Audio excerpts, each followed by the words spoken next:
5 minutes?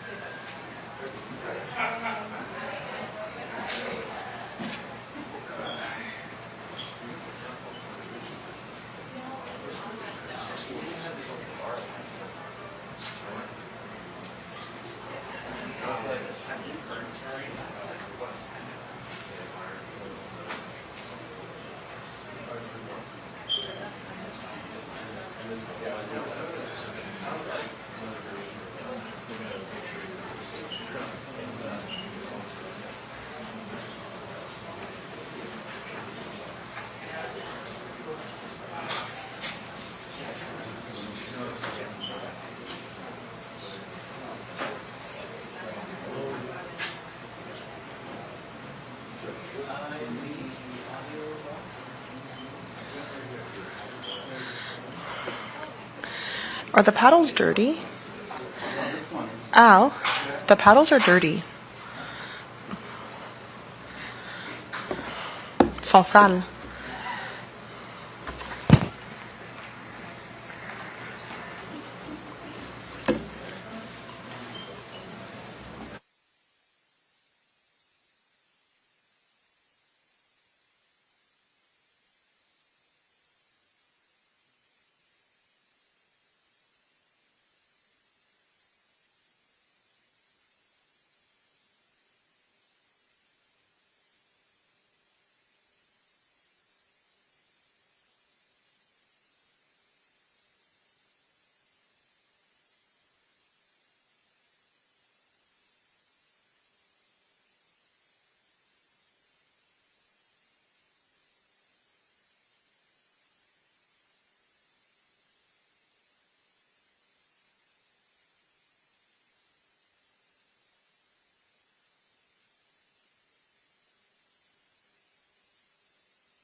Oh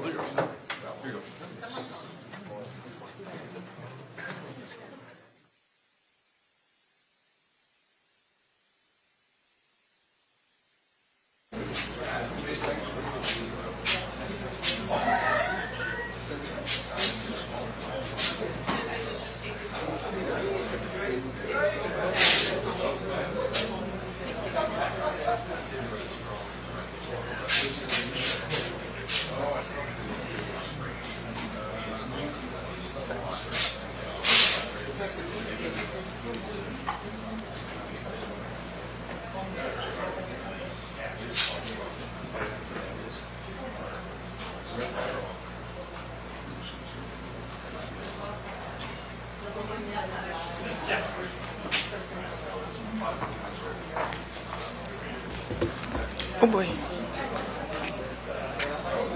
Tu mets descendre une petite affaire de ce côté-là? Si, de descendre. Ouais. J'ai Can beaucoup de dead space. Can you scroll up a little, James? Just so I can see more text. Okay, ça. Puis descendez de même un peu. J'ai beaucoup de dead space comme en haut. Une petite affaire.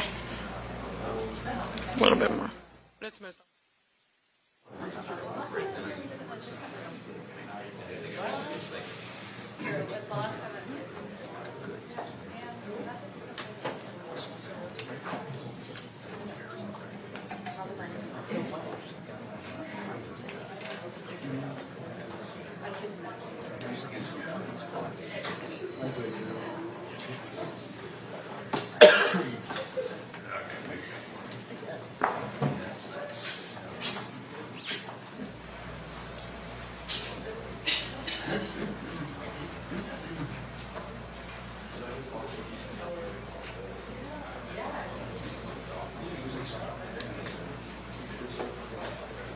Body.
Okay, great.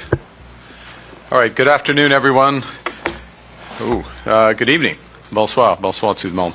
I'd like to begin by thanking the Team Canada here at our mission for hosting over the course of this weekend, today, into this week, into Monday, actually, of next week, when I think our Foreign Minister will be addressing the General Assembly.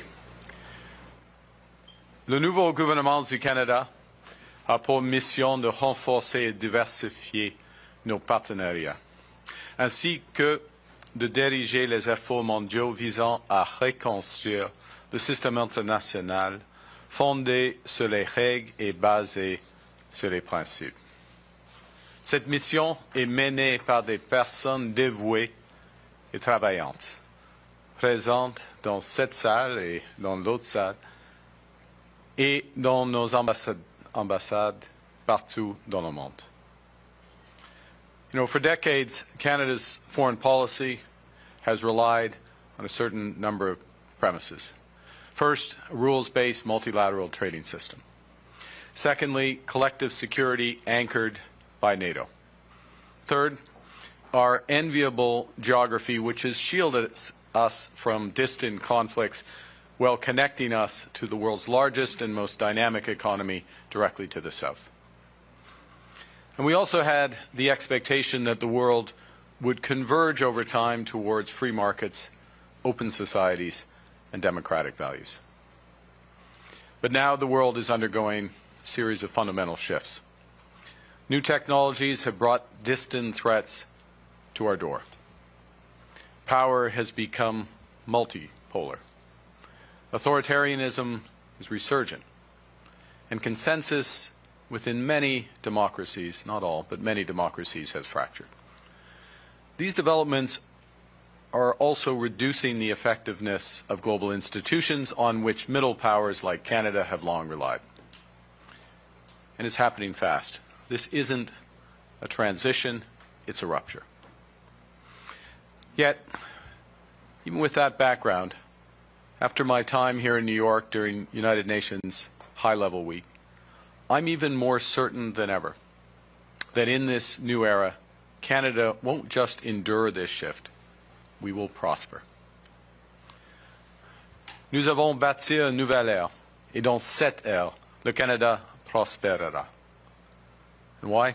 Well, first, we have what the world wants. Canada is an energy superpower in both clean and conventional energy. We're amongst the top 5 producers of the world's most important critical minerals. We're a leading developer of artificial intelligence, and we have the world's best talent in quantum and computer science.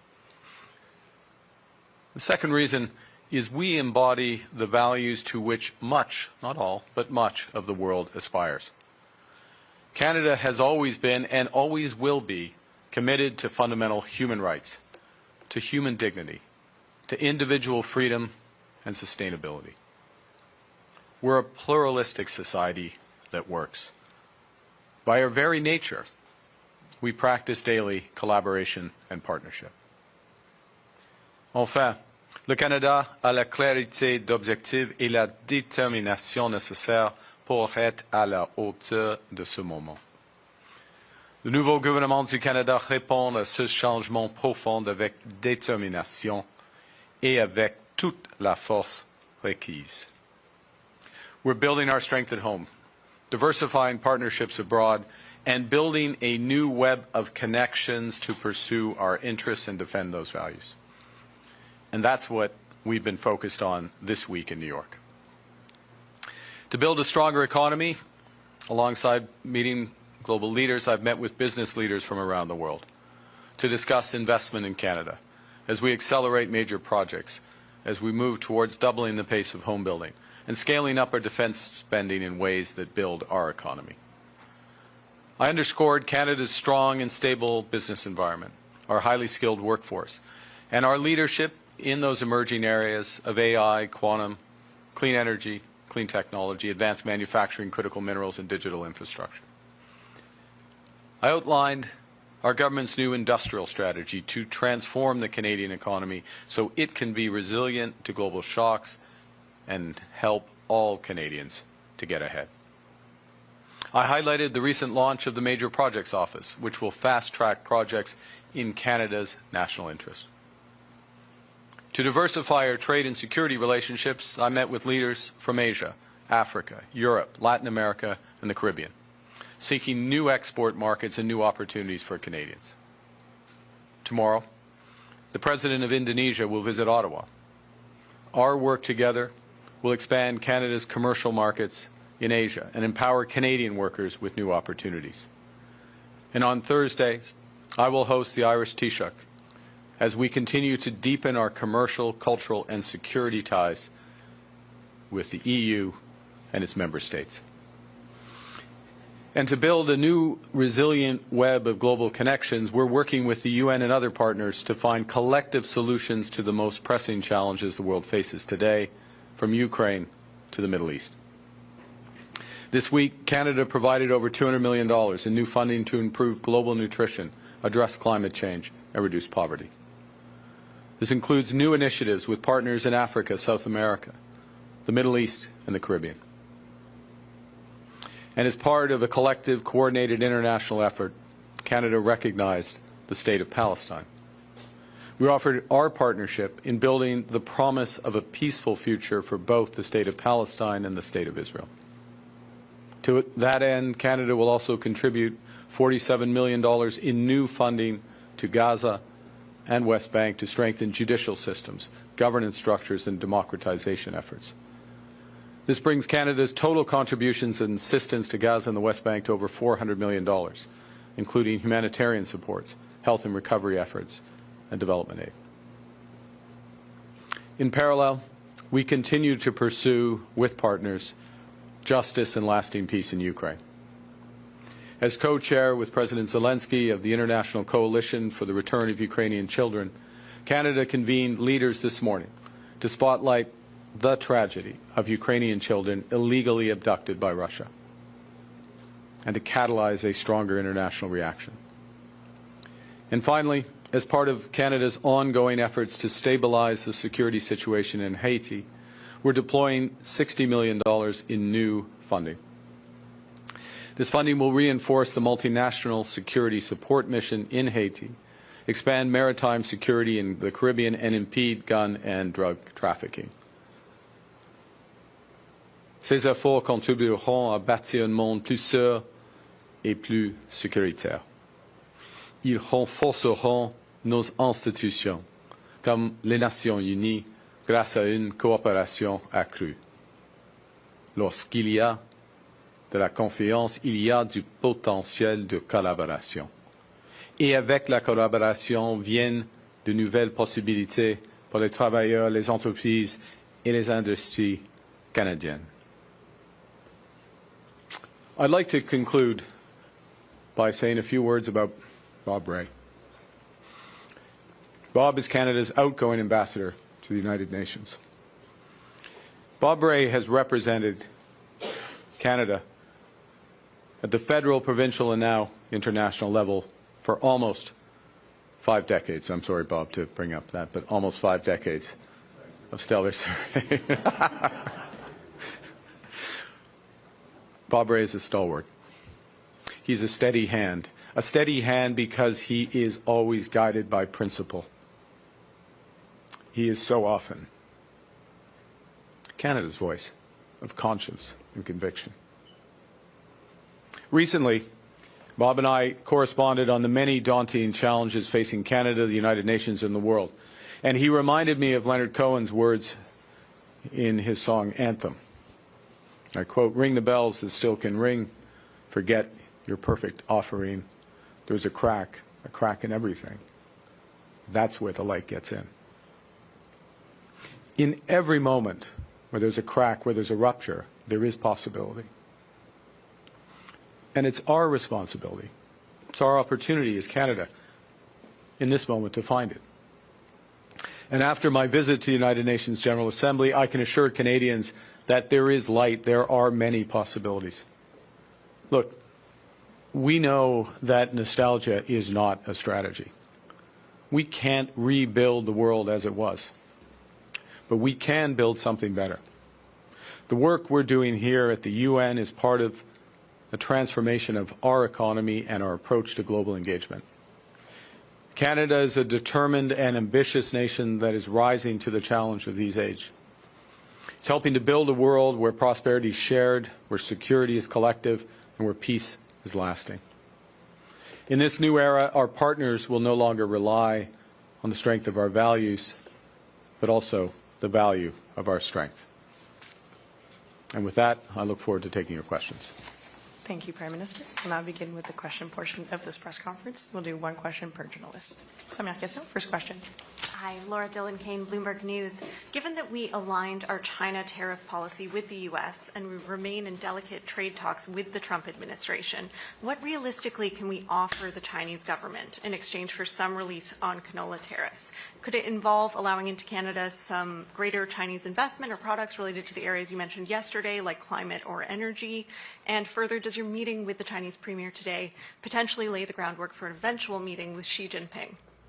Well, thanks for the question. As I'm sure you know, but just to underscore, China is Canada's second largest trading partner. It has been for a long time. And there is a very broad range of commercial relationships that already exist and a much larger range of opportunities for both countries in developing the relationship. You mentioned some of them, clean and conventional energy. China, for example, is one of the purchasers of liquefied natural gas in the LNG project, which has just begun shipping gas. I should say LNG 1 because there's a second phase of that potentially. So in conventional energy, but as well in clean energy. That's one example. There are a range of opportunities, obviously, in agriculture and elsewhere. And I would take that as the first point. We can go into more detail if you wish. The second is there is some alignment of tariffs with the United States, and I will highlight particularly in the steel sector, where we've been very clear in the approach that we have taken, and we had an open discussion I did with the Premier and our Chinese colleagues about that and the reasons for that. The fact is that North America has an integrated steel market. Canada has the most open steel market in the world. We contribute to the competitiveness of many American industries, including the auto sector, and that's worth preserving. That's part of the discussions we're having with the Americans, but that is the first best use of Canadian steel and protecting those Canadian jobs, and this government is resolute about doing that. But there are other areas where, as I said, to go back to my first point, where we can expand. We had very constructive set of discussions which built on earlier phone calls, which built on exchanges between our foreign ministers, exchanges between our trade ministers. Those discussions will deepen. I expect to I will expect at the appropriate time to be meeting with President Xi Jinping, but continuing this dialogue with the Premier. Thank you. Next question. Judy Trin with CTV News. Prime Minister, should Canada have acted earlier to recognize Palestine? And secondly, if you could clarify a comment that you made during your fireside chat at the Foreign Council. You left open the door for using Canadian soldiers to support peace in Gaza, it appeared. Is that the case? Yeah, thank you, Judy. The first point is that the decision to recognize Palestine, and the first indication that that was likely to happen, was first and foremost triggered by the prospect of a two-state solution, as I'll repeat myself, receding before our eyes. So it was something that was consistent. We've made this point from the start. It's consistent with Canada's policy, two-state policy, that's existed since 1947. Every Canadian government has had a two-state policy. And every Canadian government, ours included, had hoped that that would be the result of a negotiated settlement proceeding in an orderly fashion. But that there was a move and a common understanding, including by the Israeli government, of the desirability, ultimately, of having a free and viable Palestinian state living side by side in peace and security with the State of Israel. You've seen my statement, including at the UN yesterday. I detailed the reasons why that is receding. I can respond if you have a follow-up, but I'll just take that as read. So our decision was triggered by this possibility going away, in violation in part of international law, certainly inconsistent with the right to self-determination and freedom of people and dignity of people. And it was part, as you saw with the announcements in the last few days, of a coordinated effort a coordinated effort, which is one part of a much bigger set of efforts to try to achieve a lasting peace in the region. Not all those efforts are aligned perfectly. It's understandable given the complexity of the situation. They all have the same goal. Last point to answer your second part of your question. If peace can be established in a demilitarized, and it has to be fully demilitarized, Palestine, no role for Hamas. And this is after the hostages have been returned as the first requirement and other factors. There will need to be a stabilization force. That stabilization force, my judgment, our judgment, will be an external stabilization force, a neutral stabilization force, something we used to call a peacekeeping mission. And since I'm at the UN, our mission, I would call a peacekeeping mission. A variety of countries would contribute to that. My comment is merely yesterday, and I'll be clear, Canada will do what's best for peace in that region. That could be material, it could be financial, it could be personnel. But I wouldn't put any more weight on that. There's so much more that has to happen in order for it to come together. Okay? Thank you. Prochaine question. Daniel Thibault de Radio-Canada. Je voudrais vous entendre, M. Carney, sur le discours de M. Trump aujourd'hui à l'ONU. Oui. Qu'est-ce que vous avez, quel message s'envoie un discours comme ça? Qu'est-ce que vous en avez retenu? Qu'est-ce que vous avez pensé de la portion sur les changements climatiques, où il a essentiellement décrit comme une arnaque toutes les initiatives de changement climatique qui sont mises de l'avant? Et qu'est-ce que vous souhaitez obtenir de votre rencontre avec lui ce soir? OK, il y a plusieurs questions dedans. Alors, premièrement, j'ai entendu chaque mot de M. le Président et j'ai écrit quelques notes. Il y a plusieurs points dedans dans son discours et plusieurs points importants. Premier point important, c'est l'efficacité de l'ONU. OK, il faut augmenter, il faut renforcer l'efficacité de l'ONU. En ce qui concerne d'établir, maintenir la paix, par exemple, il faut que l'ONU est dans les discussions sur le terrain aussitôt que possible et partout, si c'est possible. Le Canada partage cet objectif. Et il a raison, Monsieur le Président, quand il a dit qu'il a réglé plusieurs conflits lui-même avec la force des États-Unis, mais lui-même sans les forces ou les atouts de l'ONU. Premier point. Deuxième point. Mais en même temps, vers la fin de son discours, il a souligné dans ses mots, quelques principes fondamentaux de l'ONU. La détermination des peuples, des droits des hommes et des femmes. Et il me semble qu'il ait ouvert la porte de la participation de l'ONU dans certaines circonstances afin d'établir la paix. Par exemple, c'est possible et selon nous, c'est nécessaire dans le cas d'Haïti. Okay. Et nous travaillons avec les Américains dans une étroite collaboration avec les Haïtiennes et les autres et l'ONU d'essayer de trouver une solution dans cette circonstance. Alors, ça c'est le premier point. Probablement c'est trop long. Alors, en ce qui concerne son passage sur l'énergie verte et tout cela, j'ai vu une grande occasion pour le Canada. Une grande occasion pour le Canada. C'est une opportunité absolument énorme parce que nous sommes une superpuissance énergétique, y compris dans énergie propre, énergie durable. Et oui, il y a le changement de climat. Oui, un aspect de la compétitivité des exportations à travers le monde, c'est la réduction du carbone.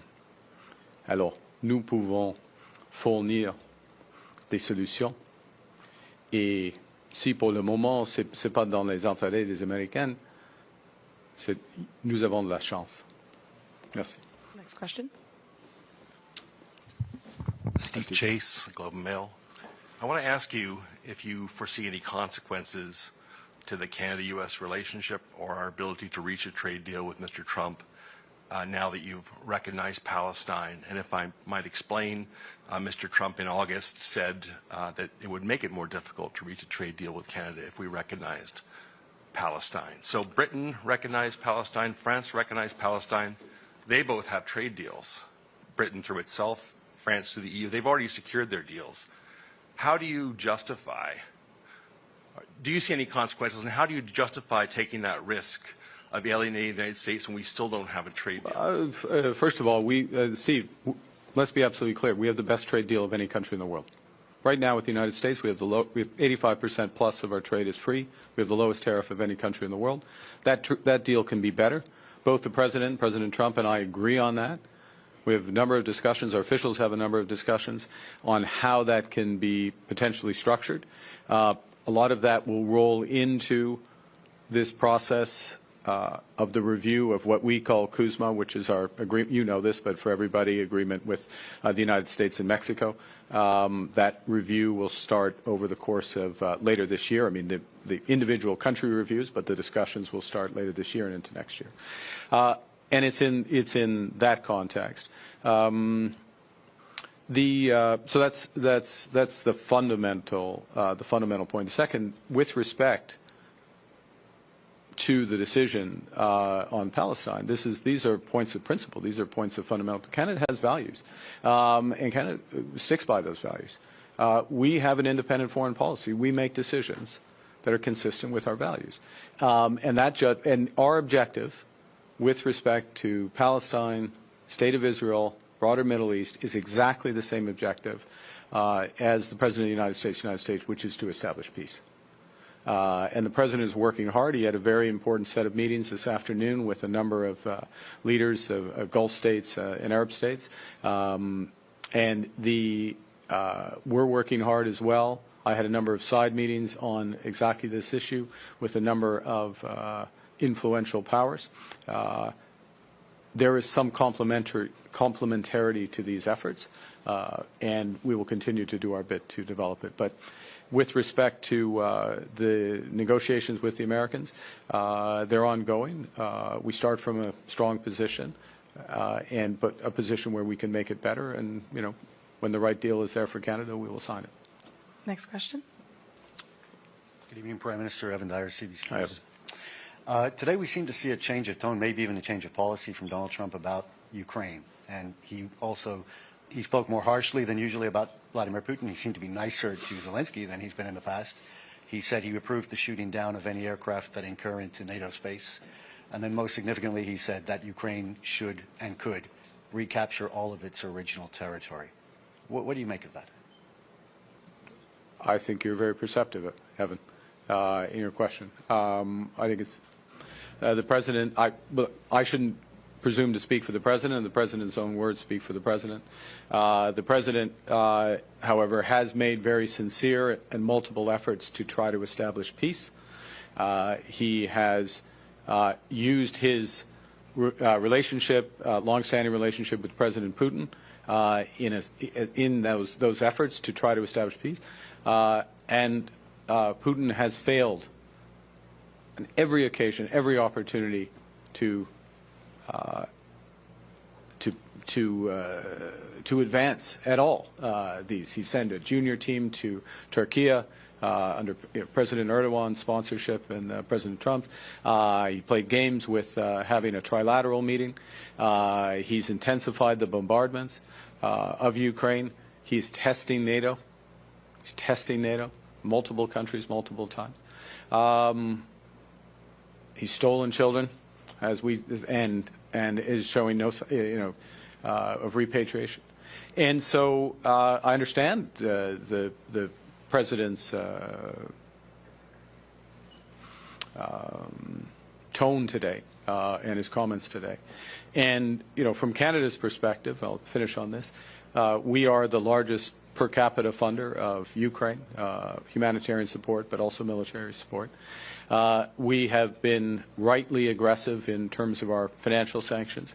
We are ready to do more. Under Minister Champagne, I spoke to Secretary Bessent about this briefly today. Under Minister Champagne and Secretary Bessent, the G7 finance ministers are in discussions on further secondary sanctions. I referenced this in some public comments. So this is how to bring all pressure to bear to end this war. Thank you. Next question. Prochaine question. Laura Julie. Bonjour, M. Carney. Laura Julie Perrault de la presse. Pour revenir à la reconnaissance de la Palestine, vous venez toujours de parler aussi du nouveau financement que le Canada va accorder pour une réforme judiciaire. Il y a beaucoup d'organisations de la société civile au Canada qui disent c'est bien beau tout ça, mais d'abord la guerre doit terminer avant. Oui. Quel geste le Canada compte poser pour amener à la fin de la guerre à Gaza? Encore une fois, le Pour dernier. amener vers la fin de la guerre à Gaza.